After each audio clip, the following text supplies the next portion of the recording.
भाऊ ऋषभ भाऊ, आज तुम्ही 27 करोड रुपये घेतले या सीझनला, पण तुमचे 27 रन पण नाही निघाले. त्यावर तुमचं काय म्हणणं आहे का, सांगताल का आम्हाला? अरे तुमच्या मायला, तुमच्या जेव्हापासून हे सीझन सुरू झालं ना IPLचं, एकच प्रश्न विचारून माझं डोकं गाभण केलं की 27 करोड घेतले, 27 करोड घेतले.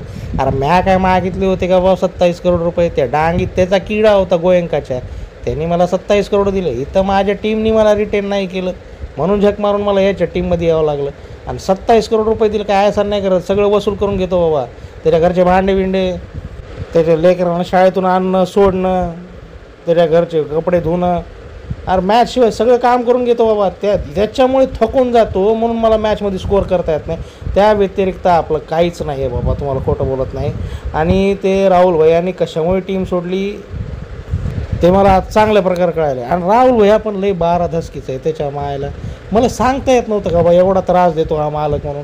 लय 12 बोड्याचा आहे बाबा, तुम्हाला खोटं नाही बोलत. आता परवाचीच गोष्ट सांगतो, म्या निवांत बसलो होतो बाबा, काय नाही, आणि मला अचानक आला आणि म्हणतो की बाबा तुझे हात धुतलेत का? म्या म्हणलं काय काम असं धुतले म्हणलं.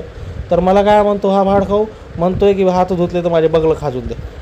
काय पद्धत आहे का? इंटरनॅशनल प्लेअर आहे मायाला मी. ते म्हणतात ना मजबुरी का नाम कंदुरी काहीतरी असते, ते बघा माझी पण मजबुरी आहे. त्याकडून पैसा बिसा घेतला होता, आत्ताच बहिणीचं नेमकंच लग्न लावलं, तिच्या सासरच्यांनी लय मागितलं बाबा, लय हुंडा मागितला. त्यामुळे एवढ्या मजबुरीमध्ये करायला नाही तर असा 360चा शॉट दिला असताना या 12 बोड्याच्याला मायला आयुष्यभर लक्षात ठेवलं. असं आपण नेहमी ऐकून घेत नाही. बस आता एवढं सीझन खेळणार निघून जाणार आपण, पैसा वसूल झाला तर झाला, नाही तर मग खड्ड्यात गेला मायला तिच्या.